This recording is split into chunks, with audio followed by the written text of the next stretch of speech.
Hello friends, स्वागत है आप लोग का हमारे YouTube channel Astra online classes में।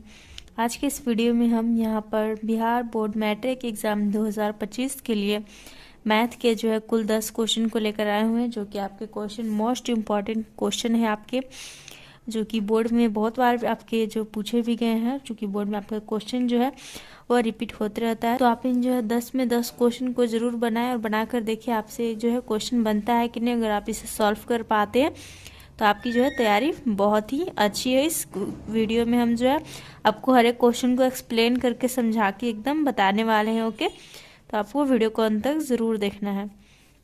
तो यहाँ देख सकते हैं फर्स्ट क्वेश्चन दिया हुआ है, बिंदु 2,3 और -2,3 के बीच की दूरी क्या होगी। तो ये जो है आपको एक बात बता दें कि अगर आप चाहते हैं कि एग्ज़ाम में आप 50 में 50 एकदम ऑब्जेक्टिव का फुल मार्क्स उठा पाए, तो उसके लिए आपको जो है मैथ के सारे फॉर्मूले, सारे लेसन का ज़रूर याद रहना ज़रूरी है। ओके, अगर आपको फॉर्मूला याद है तो आप सारे क्वेश्चन को सॉल्व कर पाएंगे एकदम 50-50 आपका लिखा हुआ है। तो देखिए हमारा जो है बीच की दूरी पूछा जा रहा है, तो दूरी सूत्र से निकलेगा, जो कि होता है √x1 - x2 का होल स्क्वायर प्लस में हो जाता है y1 - y2 का होल स्क्वायर। यहाँ पे स्पेस नहीं है, जगह नहीं है, इसलिए हम नीचे लिख रहे हैं, साथ में होता है सीधे। तो यहाँ पर आपको x1 y1 तो आपको इतना तो मालूम ही चल गया होगा, क्योंकि आप इतना टाइम से आप जो पढ़ रहे होंगे, काफ़ी टाइम से चैनल पर इस टाइप के क्वेश्चन को आपको सॉल्व कराया जा रहा है। तो जो फर्स्ट होता है हमारा जो दिया हुआ है भुज कोटि, इसको हम x1 y1 और इसको x2 y2 लिख देते हैं। तो अब x1 में से x2 घटाएंगे, तो x1 में से x2 जब हम घटाते हैं तो यहाँ पर 2 माइनस कर देंगे। जब हम -2 तो माइनस माइनस प्लस हो जाएगा, तो 2 + 2 4 हो जाएगा, और 4 का स्क्वायर क्या हो जाएगा, √ यहाँ पर 16 हो जाएगा। बीच में प्लस होता है और y1 - y2 का स्क्वायर, तो y1 का मान 3 है और y2 का मान 3 है, तो 3 में से 3 गया तो ये तो 0 हो गया, तो √16 बस बच जाएगा। √16 + 0 √16 रहेगा, और √16 हमारा क्या हो जाएगा, 4 हो जाएगा। तो यहाँ पर हमारा ऑप्शन नंबर बी जो है वह सही हो जाएगा। तो आपको आई होप समझ में आ गया होगा बीच की दूरी किस प्रकार से निकलेगा। नेक्स्ट क्वेश्चन यहाँ पर, यदि द्विघात बहुपद q(x) = x² - x + 4 के शून्यक अल्फा बीटा हो, तब अल्फा प्लस बीटा का मान क्या होगा।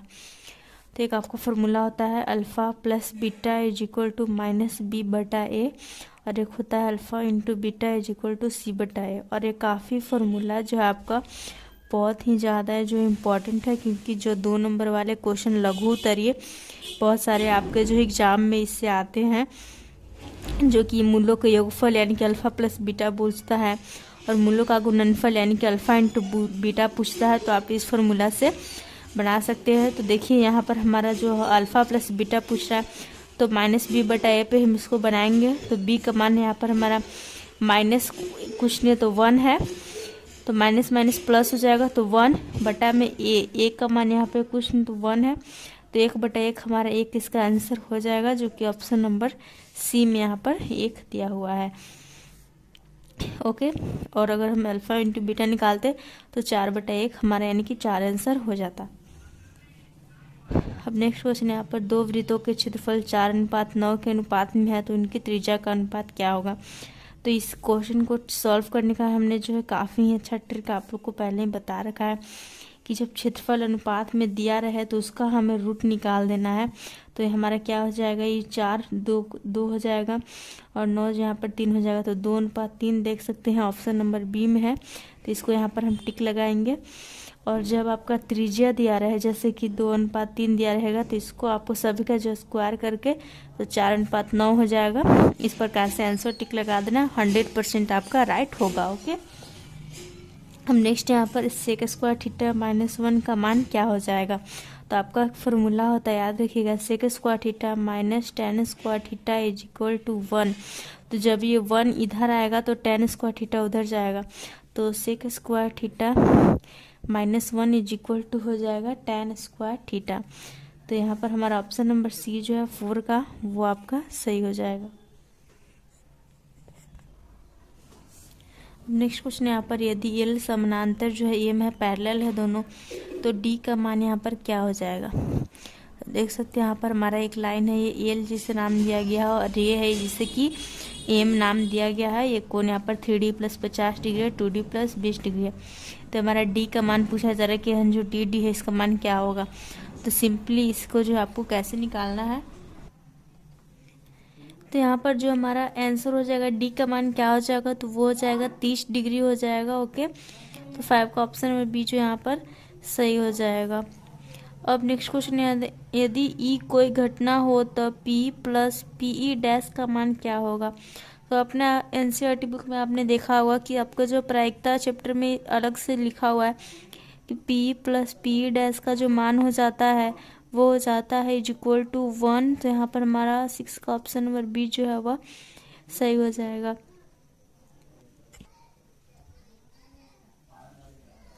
अब नेक्स्ट क्वेश्चन यहाँ पर 3, 4, 7, 2, 7, 6, 7, 9 यहाँ पर जो आपको एक बारंबारता मान दिया हुआ है, इसमें पूछा जा रहा है बहुलक क्या होगा। तो हमने आपको काफ़ी बार बताया कि बहुलक इस प्रकार से निकलता है कि जो भी बारंबारता आप मान दिया तो अधिक बार जो भी अंक आया हो वही जो हमारा बहुलक कहलाता है। तो देख सकते हैं इसमें जो दिया हुआ इसमें 7 जो है 3 बार आया है, 1, 2, 3, इसके अलावा कोई भी अंक जो इतने बार 3 बार नहीं आया। तो यहाँ पर हमारा ऑप्शन नंबर 7 का जो सी है वह सही हो जाएगा। तो काफ़ी इजी होता है इस टाइप का क्वेश्चन। अब नेक्स्ट आपका, जब एपी के प्रथम पद 2 सार्वंतर 3 हो तो एपी के 3 पद क्या हो जाएगा। तो आपने एपी का मान देखा होगा, एपी में जो क्या होता है, पहले ए होता है, उसके बाद A + D होता है, इसके बाद A + 2D होता है, फिर इस प्रकार से A + 3D और आगे बढ़ते जाता है। तो क्या आता है यहाँ पर जो प्रथम पद ए जिसे सूचित किया जाता है और सार्वंतर जिसे कि डी से सूचित किया जाता है। तो सबसे पहले हम प्रथम पद लिखते हैं, उसके बाद प्रथम पद में सार्वंतर को जोड़कर लिखते चल जाते हैं।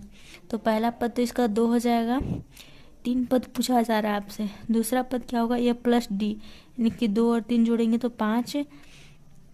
तीसरा पद A + 2D है, तो 2 प्लस यहाँ पर 2D है, तो द्वितीय 6 हो गया, तो 6 2 8 हो गया। तो 2 5 8 इसके जो है 3 अंक हो जाएंगे, जो कि 8 का ऑप्शन नंबर बी दिया हुआ है। अगर आपके 4 पद पूछे जाते हैं तो यहाँ पर हम A + 3D करते, यानी कि 2 + 3 3 9 11 हो जाता। अब नेक्स्ट क्वेश्चन यहाँ पर आपका sin π/4 - cos π/4 इसका मान क्या हो जाएगा। तो सिंपली इस पाई देखकर यहाँ पर जो आपको घबराना बिल्कुल भी नहीं है। पाई का मान क्या होता है, डिग्री में पाई का मान 180 होता है। तो जब हम 180/4 यहाँ पर भाग देंगे तो हमारा क्या आता है, 45 आता है। ठीक है, तो sin 45 डिग्री का मान सिंपली यहाँ पर आपको लिखना है। तो sin 45 डिग्री का मान हो जाता है 1/2, और सॉरी यहाँ पर sin 45 डिग्री का मान 1/√2 होता है, और माइनस में जो है cos 45, तो cos 45 का मान भी 1/√2 ही होता है। तो ये घट कर यहाँ पर जो है दोनों प्लस माइनस कट जाएगा, घटाएंगे भी तो 0 आपका आ जाएगा आंसर, जो कि ऑप्शन नंबर बी में है। तो यहाँ पर हम बी के ऑप्शन को टिक लगा देंगे। ओके, अब नेक्स्ट क्वेश्चन यहाँ पर हमारा, कोण थीटा वाले त्रिज्यखंड का क्षेत्रफल क्या होगा। यानी कि त्रिज्यखंड का क्षेत्रफल पूछा जा रहा है, डायरेक्ट देख सकते हैं फॉर्मूला आपसे पूछ दिया गया है। तो ये फॉर्मूला हो जाता है त्रिज्यखंड का क्षेत्रफल θ/360 गुना πr², जो वृत्त का क्षेत्रफल तो वही θ/360 से गुना हो जाता है। ओके, त्रिज्यखंड इस प्रकार से जो कि सूचित किया जाता है त्रिज्यखंड, उसी का यहाँ पर क्षेत्रफल जो है होता है। तो यहाँ पर 10 का ऑप्शन नंबर डी हमारा सही हो जाएगा। इस पर आपको त्रिज्या का मान देके कई बार क्वेश्चन भी और थीटा का मान देके निकालने के लिए दे दिया जाता है, तो आप याद रखें। तो हमने 10 क्वेश्चन को सॉल्व कर लिया है। अगर आप लोग को अच्छा लगा वीडियो तो लाइक कीजिएगा। कितने आपने क्वेश्चन यहाँ पे सॉल्व किए जरूर कमेंट करके बताएं। अगर कोई भी डाउट रह गया है तो कमेंट करके पूछ सकते हैं। आपका कोई स्पेशल सब्जेक्टिव क्वेश्चन भी है तो आप कमेंट कर सकते हैं, उसको बता दिया जाएगा। वीडियो को देखने के लिए धन्यवाद। Thanks for watching video.